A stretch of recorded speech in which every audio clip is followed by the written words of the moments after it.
So Ethereum Classic is actually, believe it or not, for people who don't know, Ethereum Classic is actually the real Ethereum. The Ethereum we are currently using is not the original chain of Ethereum. It forked off and became its own thing because basically there was a major hack with the IPO funds, and they wanted those coins because they got trapped in a contract. So what they did is they hard forked away into a system state where the coins never got fucked up. And then they continued on, and there was people in the original Ethereum ecosystem that was like, no, wait, we fucked up. We should not roll back the chain and all that jazz. But it ended up being that damn near almost 80% of the entire Ethereum team basically said, yo, fuck that shit. We want that money. We need that money to survive. So there was like that 20% that said no. So what ended up happening is there was a fork off, and the current system state went off into Ethereum, and then this was the original Ethereum right here. So they did have to change the name of it from ETH to ETC, which is Ethereum Classic.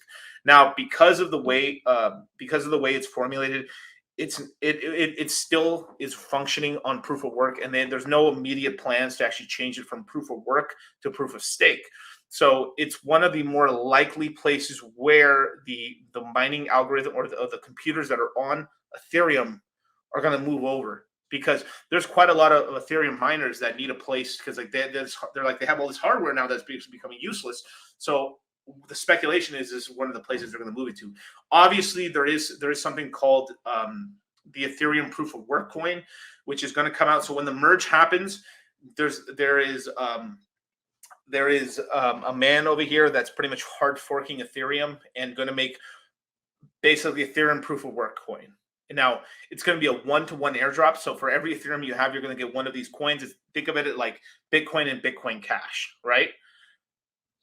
Pretty much when you get this coin, I mean, you can do what you want, but I'm going to wait maybe a couple hours once I get it to see if it pumps and stuff. And then I'm just going to dump it for Ethereum or Hex.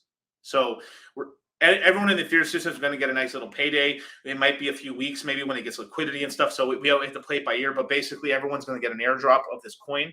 And I'm pretty much dumping that Ethereum proof of work coin because I think it's going to completely fail. It's not Ethereum. So if this proof of work coin, right, or Ethereum Classic, if Ethereum Classic had kept ETH, it would have completely succeeded. But what ended up helping out the rolled back chain, which is the current form of Ethereum, which is Ethereum ETH, it was that ticker symbol. Because the ticker symbol didn't change, people are just like, oh, I just keep buying the regular Ethereum like nothing happened, and it pretty much through volume just completely outcompeted, Ethereum Classic and all this, and the new Ethereum ended up becoming the new Ethereum, which was the Ethereum using today, ended up becoming Ethereum. It's pretty convoluted, the whole thing, but yeah. But if we look over here, let's look over a month, right? Obviously, let's see, we got $43. To tell you the truth, there probably is a pump play on this. Like there's probably a 2 to 3x on this at current prices. Now it's quite speculative to do so, right? And I'll really leave it to your judgment. But I mean, to tell you the truth, like when that ends up happening, people are going to start buying this. Now I think the pump on all this stuff really won't even start happening until we get into September. Once we get into September, then you can actually see a pump on this. Now, this is full speculation. So, I mean, this month ends on the 31st. So, basically, within 3 days, we might start seeing a slight uptick in the price of Ethereum Classic. So, going from $33, I wouldn't be surprised if we start pumping back towards this $41, $44 range in terms of the price of ETH or ETC. I'm sorry. These names are stupid. I'm so sorry, man. These ticker symbols are dumb. But the Ethereum Classic ticker symbol, which is this coin right here, will most likely start pumping over time, and it's going to end up having a nice crash, just like everything else. So if this is something you are doing, obviously remember that take some profits, and then maybe leave just the gains you made on it to see how high it can go. But just be careful with this, because there will be some minor money is kind of forked off in terms of like where it's going. So I truly believe that the proof of work chain is going to fail over the next year, and then that money and some of those resources will probably go back into Ethereum Classic and stuff. But to tell you the truth, like the mining industry is kind of a dying business. So obviously, if you have a mining business, that's good and everything like that. But you have to look at it like Ethereum is going to stop doing proof of work. All right. Now the only big game in town is really just Bitcoin and they only have about a million. They only really have about 1 million Bitcoin left to mine. Right, that isn't really a lot of BTC to kind of work with, right? And if you just think, if you just look at it, right, 1 million Bitcoin, right? That's quite. I mean, that's quite a lot of BTC. I mean, we're talking about current prices. I mean, let's take a look at it. You know, we're talking about something like what is it? Yeah, about $2 billion. So we got about $2 billion of BTC that still has to be mined right now, which is great.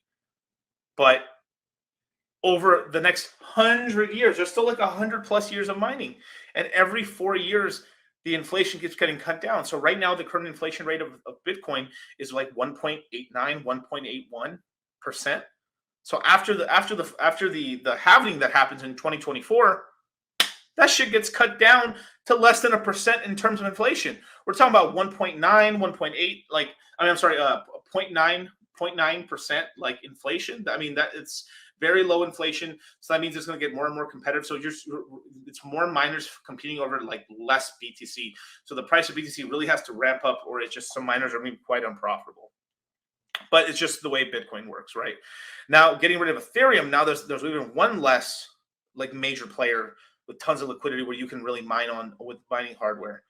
After that, I mean, you just have Litecoin, which is kind of cool because the yield's not bad on Litecoin, but you're earning Litecoin, which is not. I mean, it's not been the greatest performing asset. If we're just being fucking completely honest, right?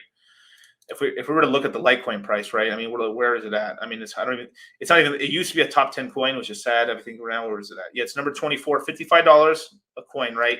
And the one good thing about maybe possibly mining Litecoin is that you also get Dogecoin as a reward. So it's a merge mine. So, you know, there's a certain point in time because so for people who don't know, Litecoin is script mining, and when Dogecoin was created, they copied the code not of BTC but of Litecoin, and so they're script miners. So what ended up eventually happening is that the miners on Dogecoin, because people took it as a joke, the price performance wasn't that great, that it wasn't very profitable and they were having trouble. So miners kept going on and off. So it came to this point where like, hey, we'll mine your chain with our chain, but then we get the inflation rewards. But we're taking care of your inflation. But since you linked it up with our train, which is the Litecoin train, you as a holder of Dogecoin are going to have flawless, no problems on your chain.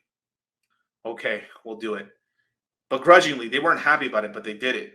And because of this is why Dogecoin has been running with no problems at all. I mean, basically, Litecoin has 100% uptime. Basically the same thing for Dogecoin, right? So just a little FYI. But if you notice this, right? Now, if you look at BTC, right? BTC is a script, is a SHA-256, which is a very specific mining algorithm. Then you have Ethereum, which is another specific mining algorithm. Then on top of that, you have something called for Litecoin, which is script mining. So you have 3 different types of processing algorithms for all these coins, and their technology isn't like I could take my Bitcoin miners and mine Litecoin. It doesn't work like that.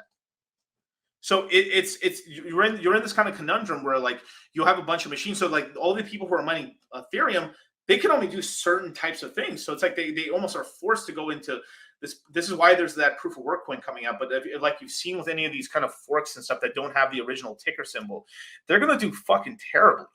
I mean, Ethereum's going to keep winning.